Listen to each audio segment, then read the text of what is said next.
లలిత 15 రోజులకొకసారి ఏదో మీటింగ్ ఉందంటూ వెళుతూ ఉంటుంది. లలిత ఫ్రెండ్స్ కొంతమంది కలిసి ఒక గ్రూప్‌గా చేరి వాళ్ళకి మంచిదని తోచిన పని నలుగురికి ఉపయోగపడేది చేస్తుంటారు. అందరూ స్వచ్ఛందంగా ఒక జట్టుగా చేరి చేస్తున్నారు. ఆ మీటింగులకి స్వరాజ్యాన్ని 2, 3 సార్లు పిలిచింది లలిత. కానీ స్వరాజ్యమే మొహమాట పడింది. అక్కడ లలిత స్నేహితులు ఎటువంటి వాళ్ళో, ఎటువంటి కామెంట్స్ వినాల్సొస్తుందోనని వెళ్ళలేదు.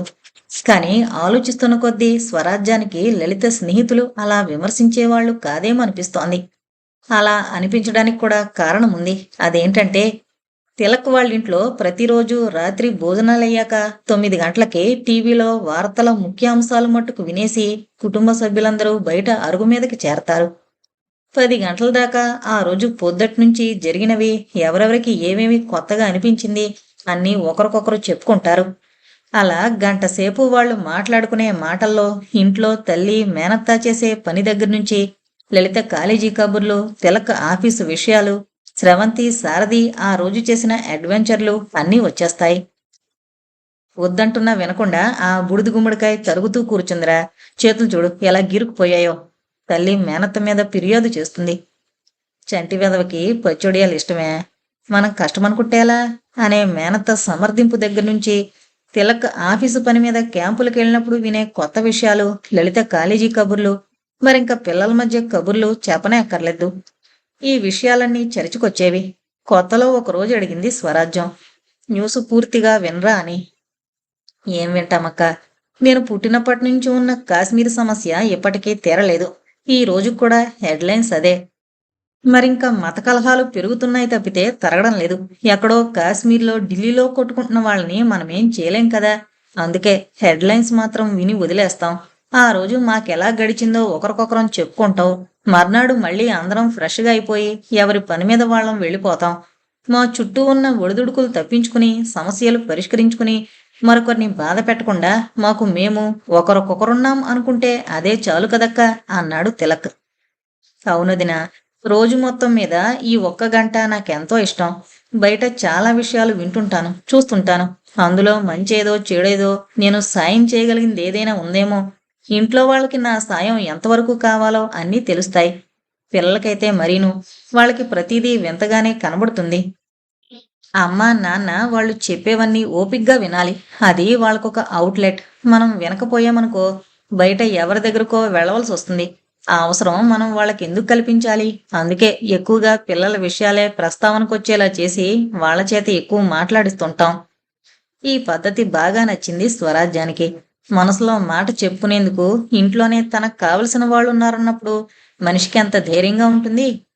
వెంటనే స్వరాజ్యానికి హైదరాబాదులో తులసికోట పక్కనున్న నందివర్ధనం చెట్టు గుర్తొచ్చింది. పుట్టింటి మాట నోట్లోంచి రాకూడదు కనుకే కదా తను ఆ నందివర్ధనాన్ని ఆశ్రయించింది అనిపించింది.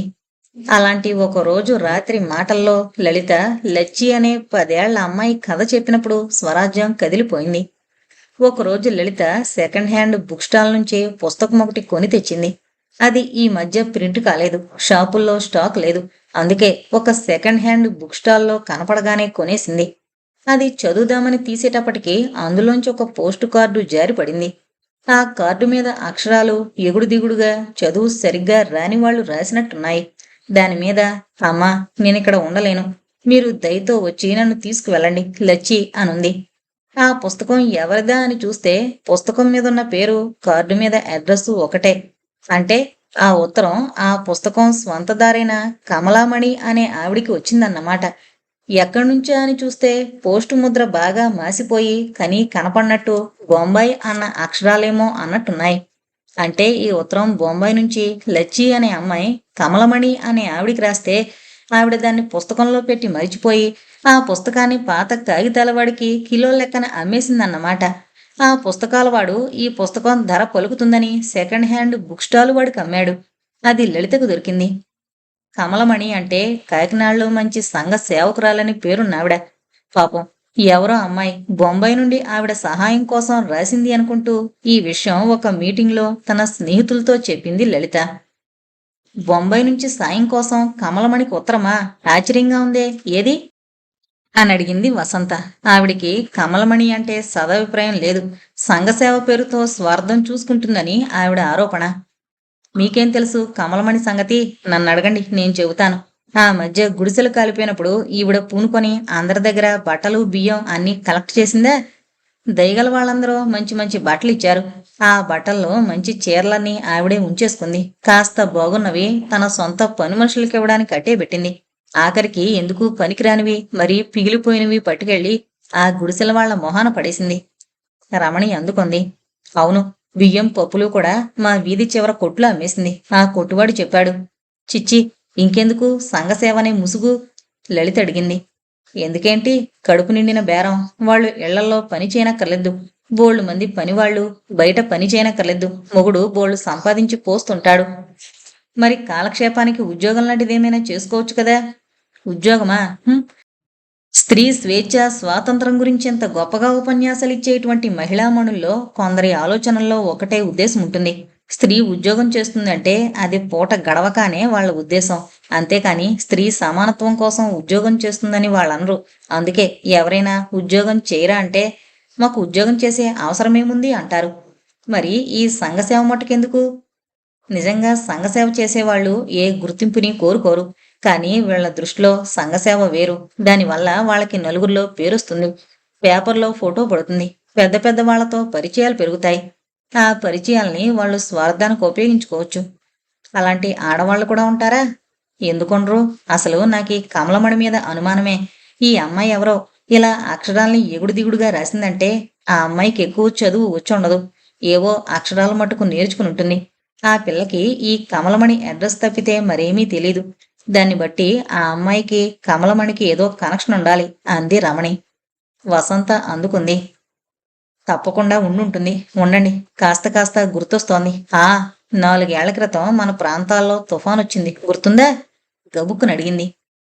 దానికి దీనికి సంబంధం ఏమిటని ఆశ్చర్యపోయారు మిగిలిన వాళ్ళు. అవును, అప్పుడొక 10 ఏళ్ల పిల్లని కమలమణి పెంచుతానని తీసుకుంది అంది వసంత. మనం ఒక పని చేద్దాం. లైబ్రరీకి వెళ్ళి అప్పటి పేపర్లు తిరగేసి అందులో ఈ కమలమణి గురించి ఏమైనా ఉందేమో చూద్దాం అంది. స్నేహితులందరూ ఆ పనిలో పడ్డారు. వాళ్ళ శ్రమ ఫలించింది. పేపర్లో వాళ్ళకు కావలసిన వివరాలు ఫోటోలు అన్నీ కనపడ్డాయి. ఆంధ్రదేశానికి ఏడాదికొకసారి ఆనవాయితీగా వచ్చే తుఫాను 4 ఏళ్ల క్రితం చాలా తీవ్రంగా వచ్చింది. చాలామంది నిరాశ్రయులయ్యారు. అందులో పిల్లలను పోగొట్టుకున్న పెద్దలు ఉన్నారు. పెద్దలను కోల్పోయిన పిల్లలు ఉన్నారు. కొన్ని రోజులు వాళ్ళందర్నీ అక్కడ స్కూల్లో పెట్టింది ప్రభుత్వం. తుఫాను తీవ్రత తగ్గాక పెద్దవాళ్లు కూలోనాలో చేసుకునేందుకు అక్కడి నుంచి వెళ్లిపోయారు. కానీ లచ్చి అనే 10 ఏళ్ల అమ్మాయి ఆ తుఫాన్లో తల్లిదండ్రుల్ని తనుండే ఇంటిని కూడా పోగొట్టుకుంది. ఏ దిక్కు లేక ఒంటరైపోయింది. అప్పుడే ఈ కమలమణి అనే సంఘ సేవకురాలు ఆ లచ్చిని దత్తత తీసుకుంటానని విశాల హృదయంతో ముందుకొచ్చింది. తనింట్లో ఆశ్రయమిచ్చి చదివించి ఆ లచ్చిని 10th క్లాసు పాస్ చేయిస్తానని కాగితం రాసిచ్చింది. ఆవిడ కలెక్టర్ గారి చుట్టం కూడాను. మరింక ఆలోచించేదేముంది? ఫార్మాలిటీస్ అన్నీ చకచకా పూర్తి చేశారు. అందరూ కమలమణి విశాల హృదయాన్ని పొగిడి పూలమాలలు వేశారు. పేపరు వాళ్ళు ఆ ఫోటోల్ని పేపర్లో వేశారు. మెడ నిండుగా పూలదండలతో ఉన్న కమలమణి బక్కగా చింపిరి జుట్టుతో పొట్టి పరికిని వదులుగా ఉన్న జాకెట్టుతో కళ్లల్లో ప్రాణాలు పెట్టుకున్న 10 ఏళ్ల లచ్చి నోట్లో కేకు ముక్క పెడుతున్న ఆ ఫోటో పేపర్లో కాస్త పెద్దదిగానే వేశారు. కింద దాని గురించి రాసిన రైటప్ కూడా అంత గొప్పగానూ ఉంది. అందరూ కలిసి లచ్చిని ఆ కమలమణికి అప్పగించారు. అంతా బాగానే అయింది. కానీ ఆ తర్వాత ఏమైందో ఎవరు పట్టించుకున్నారు? ఆ రోజు ఆవిడ్ని పొగిడేసి పూలమాలలు వేసిన వాళ్లల్లో ఒకళ్ళైనా ఆ లచ్చి ఏ స్కూలుకు వెళుతోంది అని గాని ఎలా చదువుతోంది అని గాని అడగలేదు. ఎవరికి పట్టింది? ఎవరి గోల వాళ్లది. ఇప్పటికి 4 సంవత్సరాల తర్వాత లలితకు దొరికిన ఉత్తరం ఆధారంగా లలిత ఫ్రెండ్స్ అంతా కలిసి తీగలాగారు. మొత్తం డొంకంతా కదిలింది. పెంచుకుంటానని తీసుకువెళ్లిన లచ్చిని కమలమణి బొంబాయిలో ఉంటున్న తన కూతురింటికి పనిపిల్లగా పంపించింది. కమలమణి కూతురు పెళ్ళై బొంబాయిలో ఉంటోంది. వాళ్లకొక కూతురు మెంటల్లీ రిటార్డెడ్. మెదడు సరిగ్గా ఎదగనందువల్ల అన్నీ మంచంలోనే. ఆ పిల్లకి విపరీతమైన ఆకలి. ఎప్పుడు ఏం చేస్తుందో తెలీదు. అందుకని బొంబాయిలో ఉండే కమలమణి కూతురు ఒక గదిలో ఆ పిల్లకి మంచం పక్కా వేసి పక్కన లచ్చి కోసం ఒక చాప తలగడా ఇచ్చింది. ఆ గది కిటికీలో ఒక స్టవ్వు 4 గిన్నెలు బియ్యం 4 రకాల పచ్చళ్ళ సీసాలు పెట్టింది. లచ్చి పని ఏంటంటే ఒక గిన్నెలో అన్నం స్టవ్ మీద వండి రెడీగా ఉంచడం. ఆ పిల్ల ఎప్పుడు కావాలంటే అప్పుడు ఆ గిన్నె లాక్కుంటే లచ్చి గిన్నెలో అన్నం కంచంలో పెట్టి ఏదో ఒక పచ్చడి కలిపి ఆ పిల్లకి అందించడం. ఆ పిల్ల తిని పడుకునేది, మళ్ళీ లేచేది, మళ్ళీ తినేది, మళ్ళీ పడుకునేది. మధ్య మధ్యలో పక్కలోనే అన్నీ కానిచ్చేసేది. అవన్నీ లచ్చి శుభ్రం చేసేది. ఆ గిన్నెలు కంచం ఎప్పటికప్పుడు కడిగేది. బట్టలు ఎప్పటికప్పుడు శుభ్రం చేసేది. ఆ గది తలుపులు ఎప్పుడూ మూసే ఉండేవి. కమలమణి కూతురికి తన కూతురు పరిస్థితి ఇలాంటిదని నలుగురికి తెలియడం ఇష్టం ఉండేది కాదు. ఇంటికి ఎవరొచ్చినా కూడా ఆ గదిలో వాళ్ళకి తెలిసేది కాదు. రోజు మొత్తంలో ఒక 5 నిమిషాలు మాత్రం ఆ కమలమణి కూతురొచ్చి బియ్యం పచ్చళ్ళు ఉన్నాయో లేదో చూసి ఏం కావాలో చూసి వెళ్ళిపోయేది. అందుకే ఆ మెదడు ఎదగని పిల్లతో పాటు కాస్త ఆలోచనా జ్ఞానం ఉన్న లచ్చి కూడా ఆ గదిలో బందీలా ఉండేది. జుట్టులో పేలు అవి పడతాయని కూతురుతో పాటు లచ్చికి కూడా నెలకొకసారి జుట్టు క్రాఫ్లా చేయించేసేదావిడ. 10 ఏళ్ల లచ్చికి అంతా అయోమయంగా ఉండేది. ఆ పిల్ల బట్టలు ఎప్పుడు మార్చాలో తెలియని స్థితి. ఆ పిల్ల ఎప్పుడు మీద పడి కొడుతుందో తెలియని స్థితి. రాత్రి పగలు ఆ పిల్లని చూసుకుంటూ ఏళ్ల తరబడి ఆ పక్కన కూర్చున్న లచ్చికి కంటికి రెప్పలు పడ్డం అనే అలవాటు పోయింది. కళ్ళు పత్తికాయలైపోయి పొడికళ్ళు పడిపోయాయి. అలాంటి పరిస్థితుల్లో కమలమణి కూతురు ఒకసారి తల్లికి రాసిన ఉత్తరం మీద అడ్రస్ రాసి పెట్టుకుని ఎలాగో చాలా కష్టం మీద ఒక పోస్టు కార్డు సంపాదించి కమలమణికి ఉత్తరం రాసింది లచ్చి. ఆవిడ ఆ ఉత్తరం చదివి నిర్లక్ష్యంగా పుస్తకంలో పెట్టేసింది. అది లలితకు దొరికింది. హృదయ విదారకమైన ఈ విషయం తెలుసుకుని లలిత ఫ్రెండ్స్ ఊరుకోలేదు. కలెక్టర్ని కలిశారు. మొత్తం వివరాలన్నీ అందించారు. పేపర్లో అప్పుడు పూలమాలలతో ఉన్న కమలమణి ఫోటో, ఇప్పుడు లచ్చి రాసిన ఉత్తరం రెండూ ప్రచురించారు. కమలమణి కంగారు పడిపోయింది. బొంబాయి నుంచి లచ్చిని రప్పించి లలిత ఫ్రెండ్స్కి అప్పగించింది. పెద్దవాళ్ళనబడే వాళ్ళని బతిమాలుకుని శిక్ష పడకుండా చేసుకుంది. ఇప్పుడు ఆ లచ్చి భవిష్యత్తు గురించి ఏం చెయ్యాలా అని ఆలోచిస్తున్నారు లలిత ఫ్రెండ్స్. మరిప్పుడు ఏం చేస్తారు? ఆ పిల్లని మళ్ళీ స్కూల్లో చేర్పించి చదివిస్తారా? అడిగింది స్వరాజ్యం. ఉహుం. ఇంకా ఆ అమ్మాయికి చదువు బుర్రకెక్కేలా లేదు.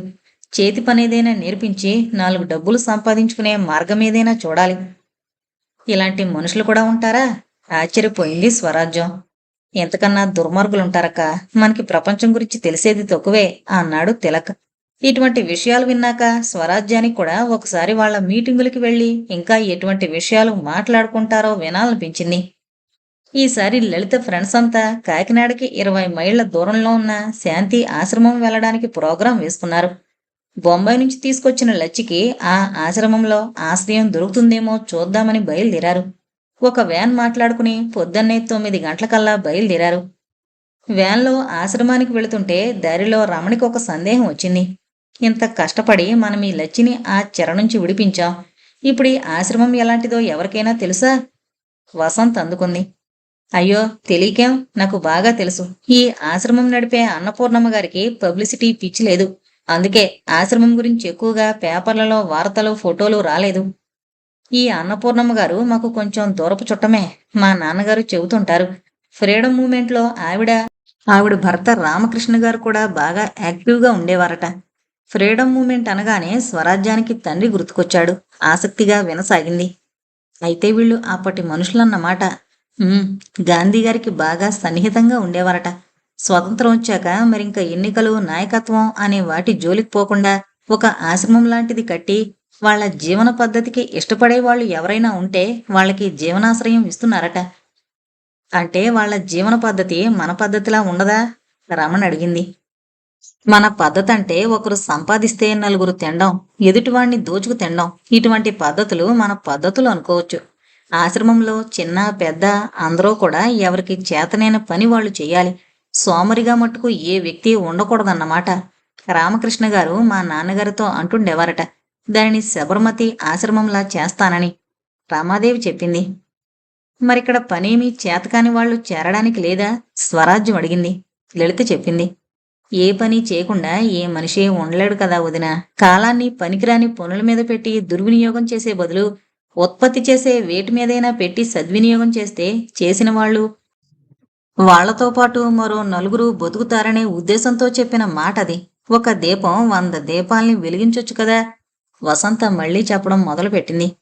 నాకు తెలిసినంతవరకు ఈ ఆశ్రమంలో చిన్న పెద్ద ఆడ మగ కలిసి 60 మంది దాకా ఉన్నారు. రామకృష్ణ గారు పోయాక ఆయన భార్య అన్నపూర్ణమ్మ గారు భర్త ఆశయాలకి తగ్గట్టే ఆశ్రమాన్ని నడుపుతున్నారు. మరి దానిని నడపడానికి డబ్బెవరిస్తారు? అదంతా రామకృష్ణ గారి ఆస్తి. అన్నపూర్ణమ్మ గారు కలిగినింట్లోనే పుట్టారు. కలిగిన ఇల్లే మెట్టారు. తన జవహరి అంతా గాంధీ గారు విరాళాలు పోగు చేసేటప్పుడు ఆయన జోలిలోనే వేసేశారు. ఈ ఆశ్రమం నడపడానికి ఆవిడ ఎవరి దగ్గర విరాళాలు వసూలు చేయరు.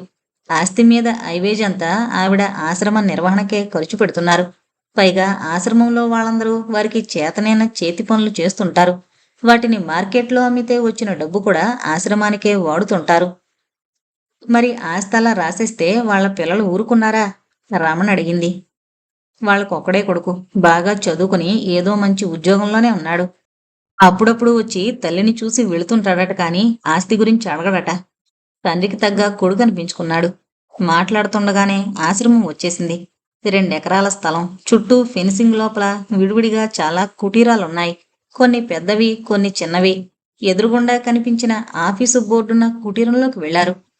ఆశ్రమాన్ని ఎంతో చక్కగా నిర్వహించుకొస్తోన్న అన్నపూర్ణమ్మ గారిని అక్కడ అందరూ అమ్మ అని పిలుస్తారు. పండు తమలపాకులా ఉందావిడ. వెండిలా నెరిసిన జుట్టుని ముడివేసుకుంది. లేత రంగులో ఉన్న కద్దరు చీర, కంఠం దాకా మెడున్న, మోచేతుల దాకా చేతులున్న జాకెట్టు, కళ్ళల్లో ప్రేమ, మాటలో ఆప్యాయత, పిలుపులో అభిమానం అన్నీ కలిసి ఆమెను అమ్మ అనే పిలవాలి అనిపించేటట్టుగా ఉన్నాయి. వీళ్ళందర్నీ సాదరంగా ఆహ్వానించింది. ఆశ్రమమంతా చూపించమని వెంకట్రామయ్య గారనే ఆయనకు అప్పగించింది. కుటీరాన్ని ఒక్కొక్కటి చూపించుకుంటూ వచ్చారాయన. వెనకాల పెద్దగా వసార, భోజనాలకి, దానికి ఒక వైపున స్టోర్ రూమ్, మరోవైపు వంటశాల. మిగిలిన కుటీరాల్లో ఒక్కొక్క దాంట్లో 4 గదులుగా ఉన్నాయి. ఒక్కొక్క గదిలో 2 ఉంటారు. మధ్యలో చాలా పెద్దవిగా 2-3 హాల్స్లా కట్టించారు. వాటిని మళ్ళీ ఏ భాగానికి ఆ భాగం విభజించారు. వాటిలో బొమ్మలు చేయడం, బ్యాగులు అల్లడం, రంగులేయడం లాంటివి చేస్తున్నారు. ఆశ్రమంలో అన్ని వయసుల వారు ఉన్నారు. తల్లుల్ని పోగొట్టుకున్న పిల్లలు, పిల్లల్ని పోగొట్టుకున్న తల్లులు, ఓపుకున్నన్నాళ్ళు ఇళ్లలో చాకరీ చేసి చేసి అలసిపోయి ఈ గూడు చేరిన తల్లులు ఉన్నారు. లేత లేత వేళ్లతో దేవుడి పూజకు పువ్వులు కోస్తున్న బాలల్లాంటి పిల్లలు ఉన్నారు. ఈ ఆశ్రమంలోకొచ్చేదాకా వారు అనాథలు. ఇక్కడ వారందరూ ఒకరికొకరయ్యారు. కడుపును పుట్టిన పిల్లలున్నా ఒంటరిగా జీవిస్తున్న వాళ్ళకి ఇక్కడ స్నేహం లభించింది. ఆ ఆశ్రమంలో కొంతమంది కలిసి వంట సంగతి చూసుకుంటే, ఇంకా కొంతమంది ఆశ్రమం శుచి శుభ్రతలు చూసుకుంటున్నారు. చేతిలో ఏదైనా స్కిల్ ఉన్నవాళ్లు ఆ పని చేస్తున్నారు. అందరి ముఖాల్లోనూ ఒక రకమైన నిశ్చింత. కూడు గుడ్డ నీడ కోసం మరొకరి పంచన ఆధారపడనక్కర్లేదన్న ఆత్మవిశ్వాసం. ₹1 కోసం కొడుకు ముందు చేయి చాపనక్కర్లేదు. గుప్పెడు మెతుకుల కోసం కోడల ముందు తలవంచనక్కర్లేదు. జానెడు బట్ట కోసం కూతుర్ని ఆశ్రయించనక్కర్లేదు. మొట్టమొదటిసారిగా అటువంటి ఆశ్రమం చూసిన స్వరాజ్యం మనసంతా అలౌకికమైన ఆనందంతో పరవశించిపోయింది. ప్రకృతి మాత ఒడిలో ప్రశాంతంగా బ్రతుకుతున్న ఆ ఆశ్రమవాసుల్ని చూస్తుంటే ఒక రకమైన పవిత్రత మనసుని ఆక్రమించుకుంది. స్వంత కుటుంబానికి, తన భర్తకి, పిల్లలకి బాధ్యత గల ఇల్లాలుగా ఇంట్లో చేసే పనులకే ఆ ఇల్లాలు ఎంతో శ్రమ పడిపోతున్నట్లు అనుకుంటుందే కాని అది నిజం కాదు. అమ్మంటే అలాంటి వాళ్ళు కాదు. ఇదిగో ఇలా ఎక్కడెక్కడి వాళ్ళు అయినా అనాథలకు ఆశ్రయం కల్పించి, మరొకరి దగ్గర ముష్టెత్తి వాళ్ళని ఆదుకోకుండా, వాళ్లలో ఉన్న నైపుణ్యాన్ని వెలికితీసి పని నేర్పి పని చేయించి వాళ్ళ సంపాదనే వాళ్ళు తింటున్నారు. మరొకరి ముష్టి కాదు అన్న ఆత్మ విశ్వాసాన్ని వీళ్ళందరిలో నింపుతున్న ఈ అమ్మే నిజమైన అమ్మ అనిపించింది. కానీ ఇలా ఒక ప్రయోజనం కోసం జీవించడమే నిజమైన జీవితం అంటే. ఆశ్రమంలో విషయాలన్నీ ఎంతో ఆసక్తిగా గమనిస్తోన్న స్వరాజ్యం తమకి ఆశ్రమమంతా చూపిస్తోన్న వెంకట్రామయ్య గారిని చూసి ఈ లోకంలోకి వచ్చింది. ఆయన్ని పరీక్షగా గమనించింది. 60 పైనే వయసు ఉండొచ్చు. మనిషి కడ్డీలా ఉన్నారు. ఏ విధమైన రోగాలు లేనట్టు చాలా చురుగ్గా తిరుగుతున్నారు. ఆయన్ని చూసి స్వరాజ్యానికి సందేహం వచ్చింది. మీకు పిల్లలు లేరా అండి? సందేహిస్తూ అడిగింది. ఎందుకు లేరమ్మా? 4 ఉన్నారు. 2 ఆడపిల్లలు, 2 మగపిల్లలు. మరి మాట పూర్తి చేయలేకపోయింది. ఆయన స్వరాజ్యం ప్రశ్నని అర్థం చేసుకున్నారు. పొన్నాగ చెట్టు కింద కాసేపు ఆగినప్పుడు ఆయన గురించి చెప్పాడు. నేను మంచి హోదాగల ప్రభుత్వ ఉద్యోగం చేసి రిటైర్ అయ్యానమ్మా. నాకు శక్తున్నంత మేరకు పిల్లలు 4 బాగానే సెటిల్ చేశాను. వాళ్ళు కూడా పిల్లా పాపలతో మంచి ఉద్యోగాలతో బాగానే ఉన్నారు. నాకు ఇల్లుంది. నెలకింతని పెన్షన్ కూడా వస్తుంది. మరి నేను ఇక్కడికి ఎందుకు వచ్చానని మీరు అనుకోవచ్చు. ఎందుకంటే ఏకాంత శిక్ష నేను అనుభవించలేకపోయినమ్మా. మీకు శిక్ష అర్థం కాలేదు వాళ్ళకి, నవ్వారాయన. నా దృష్టిలో శిక్షేనమ్మా, కాలం విధించిన శిక్ష. 10 మందిలో పుట్టి నలుగురితో కలిసి పనిచేసిన వాణ్ణి. పిల్లలందరికీ తలో కుటుంబమంటూ ఏర్పడ్డాక ఇప్పుడు నాతో సమయం గడపడానికి ఎవళ్ళకి టైం ఉండట్లేదమ్మా. నేను ఎవళ్ళని తప్పు పట్టడం లేదు. పొద్దున లేచి ఎవరి హడావిడి వాళ్ళది. పెద్దవాళ్ళకి ఉద్యోగ బాధ్యతలైతే చిన్నపిల్లలకి చదువు బరువు. అందుకే పిల్లలకు కానీ మనవాళ్ళకి కానీ నా దగ్గర కూర్చుని కాసేపు మాట్లాడడానికి టైం లేదు. టైమే కాదు, నా మాటలు వేరు, ఈ కాలం మాటలు వేరు. నా మాటలు వాళ్ళకి చాదస్తంగా ఉంటే వాళ్ళ మాటలు నాకు విడ్డూరంగా ఉంటున్నాయి. అందుకని తెల్లారి లేస్తే ఒక్కడ్నే, నేను నా పుస్తకాలును. మీకు తెలుసో లేదో, మనిషి తిండి లేకుండానైనా 2 రోజులు ఉండగలేమో కానీ మరో మనిషితో మాట్లాడకుండా ఒక్కరోజు కూడా ఉండలేడు. అందుకే జైళ్లల్లో పెద్ద శిక్ష వెయ్యాలంటే శానిటరీ కన్ఫైన్మెంట్ అని వేస్తారు. వారికి ఇతర ఖైదీలతో ఏ విధమైన సంబంధం ఉండదు. ఖైదీలైనా సరే నలుగురు కలిసుంటేనే మనిషికి ఒకరికొకరు తోడున్న సాంత్వన కలుగుతుంది. కానీ ఈ ఏకాంత శిక్షలో మనిషి తనలో తనే ఆలోచించి ఆలోచించి ఆ ఆలోచనలో ఒక పెద్ద భూతమై అతనికి పిచ్చెక్కించేలా చేస్తాయి. అందుకనే మనిషికి నలుగురిలో ఉండాలనిపిస్తుంది. అలా నలుగురితో కలిసి ఉండడానికి తన సౌఖ్యాలు కూడా కొన్నిటిని వదులుకునేందుకు సిద్ధపడతారు. నేనందుకనే ఈ ఆశ్రమానికి వచ్చాను. ఇక్కడ నాకు స్నేహితులు కనిపించారు. నేను మరో మనిషితో మాట్లాడడానికైనా, మరో మనిషి చెప్పే మాట వినడానికైనా చుట్టూ నలుగురు మనుషులుండాలి కదమ్మా. వింటున్న వసంతకో సందేహం వచ్చింది. మీకు డబ్బుకి లోటు లేదు కదా? మనుషులే కావాలనుకుంటే నెలకింతని డబ్బిస్తే ఇంతకన్నా సదుపాయాలున్న హోమ్స్ చాలా ఉన్నాయి కదా, మరి ఎక్కడెందుకు చేరారు? డబ్బును బట్టి కాకుండా నలుగురితో కలిసి ఉండాలన్న స్వభావం ఉన్నది. ఇక్కడ కేవలం ప్రకృతి కల్పించిన ఆడ మగ పెద్ద చిన్న అన్న ఆంతరాలు తప్పితే మనిషి సంపాదించే డబ్బు ప్రసక్తి లేదు. అందుకని ఇక్కడికి వచ్చాను. ప్రతి నెల నాకొచ్చే పెన్షన్ ఆశ్రమంలో అమ్మకి ఇచ్చేస్తున్నాను. ఆవిడ అమ్మలాగే అందరికీ సమానంగా పంచుతోంది. వింటున్న స్వరాజ్యానికి ఆయన్ని చూసి ఏమనుకోవాలో అర్థం కాలేదు. ఆయనకి అన్నీ ఉన్నాయనుకోవాలా, లేక ఏమీ లేవనుకోవాలా? అన్నీ ఉండడం అంటే ఉండడానికి ఇల్లు, తినడానికి తిండినా? ఏమీ లేవంటే మాట్లాడడానికి మనిషే లేరనా? ఆలోచిస్తున్న కొద్దీ స్వరాజ్యానికి ఏది ముఖ్యమో అర్థం కాలేదు. మనిషికి కావలసింది డబ్బా లేక తోటి మనిషా? ఆశ్రమమంతా చూశాక లలిత ఫ్రెండ్స్ ఆ ఆశ్రమంలో పిల్లలకి పరుగు పందెం లాంటి చిన్న చిన్న పోటీలు పెట్టారు. పిల్లలు ఎంతో ఉత్సాహంగా పరిగెట్టారు. ప్రైజులొచ్చిన వాళ్ళ కళ్ళల్లో ఆనందం చూస్తుంటే వచ్చిన వాళ్ళందరికీ తృప్తిగా అనిపించింది. లలిత వాళ్ళు అక్కడ పిల్లలందరికీ పెన్నులు నోట్సులు పంచిపెట్టారు. లలిత ఫ్రెండ్స్ అంతా ఆ సందడిలో ఉంటే స్వరాజ్యం మళ్ళీ వెంకట్రామయ్య గారిని తన సందేహం అడిగింది. అంటే మీ ఉద్దేశంలో మనిషికి డబ్బు అవసరమంటారా లేక మనుషులా? ఆయన నవ్వారు. స్వరాజ్యానికి అర్థం అవ్వాలని స్థిమితంగా కూర్చుని ఉదాహరణతో చెప్పారు. నీకు నీరు కావాలా ఆహారం కావాలా అన్నట్టుందమ్మా. నీరు కావాలి, ఆహారమూ కావాలి. ఏది ఎక్కువ తక్కువ కాకూడదు. మనిషి శారీరకంగానూ మానసికంగానూ కూడా ఆరోగ్యంగా ఉండాలంటే గాలి నీరు ఆహారంతో పాటు సాటి మనిషి స్నేహం సాన్నిహిత్యం కూడా కావాలి. కానీ ఈ రోజుల్లో పక్క మనిషితో సంబంధ బాంధవ్యాలు నిలుపుకోవడం కన్నా డబ్బు సంపాదన మీదే ఎక్కువ దృష్టి పెడుతున్నారు. విలువలు మారిపోయాయి. అంటే డబ్బు ఎక్కువ సంపాదించడం తప్పంటారా? కనీస అవసరాలకి డబ్బు సంపాదించుకోవడం ఎవరికైనా తప్పదు. మరింక ఎక్కువ తక్కువ అనేవి వారి వారి స్వభావాన్ని బట్టి ఉంటుంది.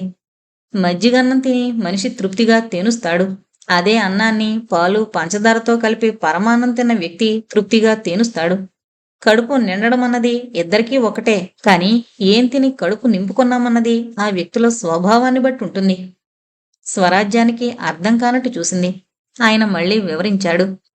చూడమ్మా, గమ్యం చేరడానికి డబ్బు సంపాదించడం అన్నది ఒక మార్గం. కానీ ఇప్పుడు అందరూ గమ్యమే డబ్బన్నట్టు మాట్లాడుతున్నారు.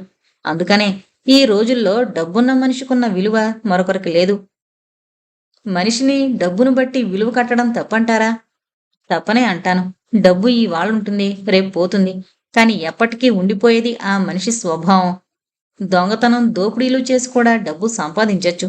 కానీ ఇది వరకు రోజుల్లో దానిని దొంగ డబ్బు అనేవారు. కానీ ఇప్పుడు అలా కాకుండా ఏదైతేనే డబ్బే కదా అంటున్నారు. ఇప్పుడు దేనికి ఇవ్వని విలువ డబ్బుకిచ్చారు. అదే గమ్యం అనుకుంటున్నారు. వాళ్ళు అనుకుంటుంది తప్పని వాళ్ళకెప్పుడు తెలుస్తుందో? కోట్ల కొద్దీ డబ్బు సంపాదించి చివరి రోజుల్లో తనకంటూ ఒక తోడు లేకపోయిన మనిషి దుస్థితిని ఊహించు. ఊహించింది స్వరాజ్యం. వెంటనే రమణమూర్తి గుర్తొచ్చాడు. డబ్బుంది, ఏం లాభం?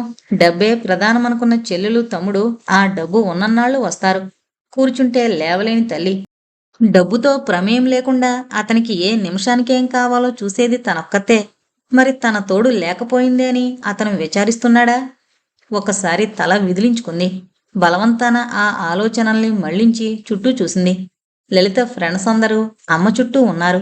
వాళ్ళు లచ్చిని ఆశ్రమంలో చేర్చుకోమని అడుగుతున్నారు. అమ్మ ఆనందంగా అంగీకరించింది. వీళ్ల వెనకాలే ఆశ్రమమంతా చూస్తూ వస్తున్న లచ్చికి తనను కూడా అక్కడ ఉండనిస్తారని వినగానే పొడారిపోయిన ఆ కళ్ళల్లోకి తడి చేరింది. చాలా సాత్వికమైన భోజనం.